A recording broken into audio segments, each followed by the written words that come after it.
हम लोग ट्रिग्नोमेट्री में पढ़ेंगे use of concept of algebra. देखो ये क्लास हमने रिकॉर्ड करके अपलोड कर दिया था, कोई बहुत डिफिकल्ट नहीं है। थोड़ा सा भी अगर आपको अलजेब्रा का नॉलेज है तो, फिर भी इसमें साउंड नहीं था। 15 मिनट 18 मिनट की क्लास थी, बच्चे भर भर के मैसेज कर रहे हैं, सर कुछ समझ में नहीं आ रहा है, मैं वहीं पे रुका हूँ, आगे नहीं बढ़ रहा हूँ। आगे नहीं बढ़ रहे हो तो ठीक से पढ़ो, इसके लिए कोई बड़ी चीज़ नहीं थी। ये आप बिना सुने एक एक चीज़ देख के समझ सकते हो क्या लिखा हुआ है और कैसे पढ़ाया गया है, क्योंकि आपको ये चीज़ें अलजेब्रा में पढ़ाई जा चुकी है। दोबारा उसका यूज ट्रिग्नोमेट्री में सिखाया गया है। यूज क्या था कि अगर a इंटू बी एक होता है तो 1/a to the power n plus 1 plus 1/b to the power n plus 1 भी 1 के बराबर होता है। ये फॉर्मूला हम लोग पढ़ रखे हैं। अगर बात करें कि इस पे कैसे कैसे सवाल पूछ सकता है एग्जामिनर, तो आपको डराने के लिए अलग अलग तरीके से वो प्रेजेंट कर सकता है, क्योंकि आपको पता है कि जब भी a इंटू बी 1 है तो a और b की वैल्यू कुछ भी हो, हमें क्या ही फर्क पड़ता, हमें क्या ही फर्क पड़ता हो। तो हर केस में a इंटू, हर केस में वो ये आपको 1/a प्लस 1 हो, या फिर 1/b प्लस 1 हो, या फिर 1/1 प्लस, यहां पे a इंटू बी छोटा लिख देता हूं,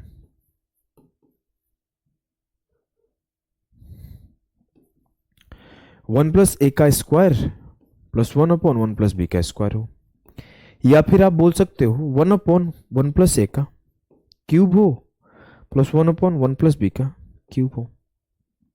ये हर केस में हमेशा 1 ही बनाएगा।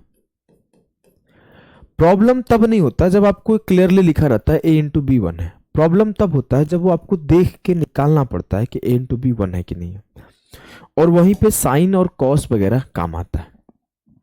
लाइक वो साफ साफ नहीं बोलेगा, वो बोला कि साइन थीटा बराबर है √2 - 1, तो 1/1 plus sine theta plus 1/1 plus cosec theta का वैल्यू बताओ। अब मुझे ये साइन का वैल्यू दे दिया तो टाइम पास करने के लिए दिया हुआ है, जबकि मुझे पता है कि अगर ये a है और अगर ये b है तो a इंटू बी 1 होता है, तो इसका वैल्यु हमेशा 1 होगा। अब मुझे यहां पे फिर से वही काम किया कि tan थीटा का एक वैल्यू दे दिया, और फिर बोला कि 1/1 plus tan cube plus 1/1 plus cot cube का वैल्यू बताओ। अब वो tan का वैल्यू क्यों दिया है कि आप उसको निकालने में उलझ जाओ, समय बर्बाद कर दो, लेकिन आपको समय वेस्ट नहीं करना है। आपने क्या करना है मेरे भाई, आपने ये करना है कि ये a है और ये b है, a इंटू बी 1 1, कॉस का वैल्यू कुछ भी दे, मुझे पता है कॉस इंटू सेक 1 होता है तो इसका वैल्यू 1 होगा, कॉस इंटू सेक 1 होता है तो इसका वैल्यू 1 होगा, कॉस की वैल्यू कुछ भी रहे। सिंपल सी चीज थी जी सर। अब सेम काम में sine cube plus cosec cube 1 होगा,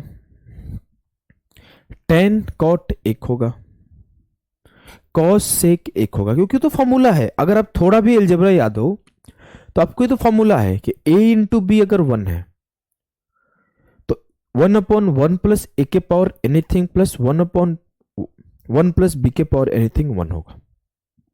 हम लोग हर बार देख रहे हैं a इंटू बी 1 है, बात खत्म। क्लियर है जी सर। आगे बढ़ते हैं। एक अगला कॉन्सेप्ट होता है जो कि पार्ट है अलजेब्रा का ही, ये चीज भी हमने पढ़ रखा है कि जब भी x प्लस 1/x2 होता है तो x 1 होता है, या फिर आप बोल सकते हो कि a प्लस 1/a2 है तो a 1 होता है। इस तरीके से प्रूफ होके आता है, अलजेब्रा में भी प्रूफ कराया गया है, और मैं दोबारा प्रूफ करूंगा नहीं, क्योंकि ये चीज लिखा हुआ है, मैं पढ़ा रखा हूं, बस उसमें साउंड गया नहीं है। अब मैंने बटन दबाना भूल गया था। वैसे ये सब चीजें आपको आती होगी भाई, अगर ये नहीं आता है ना तो तुम्हें लाफड़ मारूंगा, याद रखना, ये सब भूल गए हो तो। अब इस पे सवाल आए तो आप कितना सेकंड लोगे। आपको कॉन्सेप्ट पता है कि x प्लस 1/x2 होता है तो x बराबर 1 होता है, तो x to the power n plus 1/x to the power n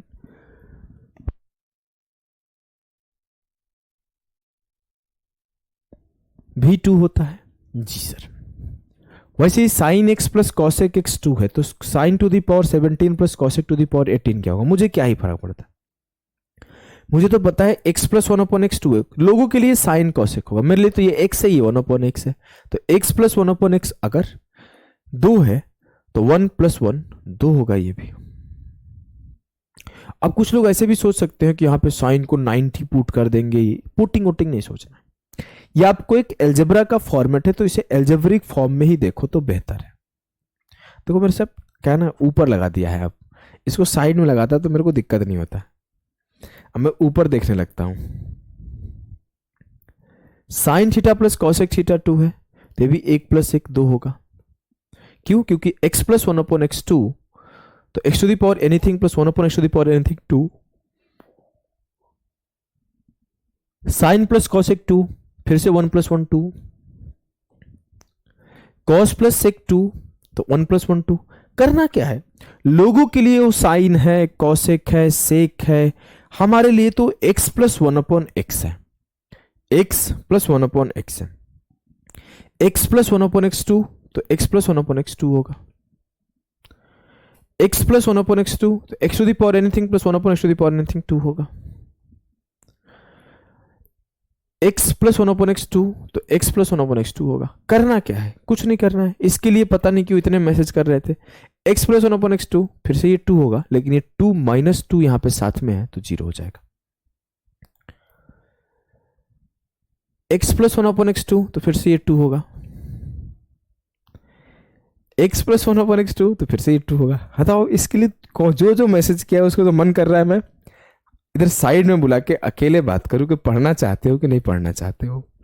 मानता हूं मेरी गलती है, साउंड मेरे से नहीं गया है, लेकिन ये चीजें तुम समझ नहीं पाए ना, इस बात का हमें दुख है भाई। हमसे पढ़ते हो और ऐसा चीजें करोगे तो कैसे है चलेगा। मान लो इसको करना है, तो x + 1/x2 है, तो ये आपका 2 × 2 4 हो जाएगा।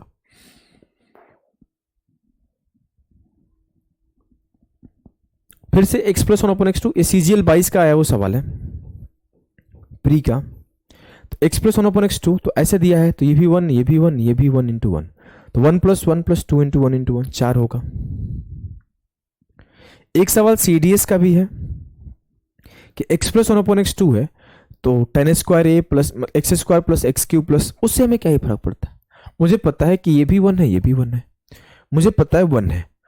अब मैं बोला कि 1 + 1 + 1 + 1 n तक है, लेकिन आप ध्यान देना, 1 और 1 2 बार है तो 2, 1 और 1 3 बार है तो 3, 1 और 1 4 बार है तो 4, 1 और 1 5 बार है तो 5, 1 और 1 50 बार है तो 50, 1 और 1 100 बार है तो 100। यहां पर 1 1 1 1 n बार है। क्या n बार है? नहीं। अगर यहां पे 10 टू द पावर 1 होता ना, तो ये n बार होता और n होता, लेकिन ये नहीं है, तो n टाइम से एक बार कम है, तो n - 1 टाइम्स। क्लियर है जी सर। मुझे नहीं लगता कि इस पर्टिकुलर क्लास में आपको दिक्कत आनी चाहिए थी। अगर दिक्कत आ रही है तो आप अपने कॉन्सेप्ट पे फिर से फोकस करो। मैं आके फिर भी इसे एक्सप्लेन कर दिया छोटे से 8-10 मिनट में। बहुत सिंपल सा क्लास था, बहुत बेसिक सा क्लास था। पढ़ लेना अच्छे से, आगे की क्लासेस सब बहुत अच्छे से पढ़ाए गए हैं।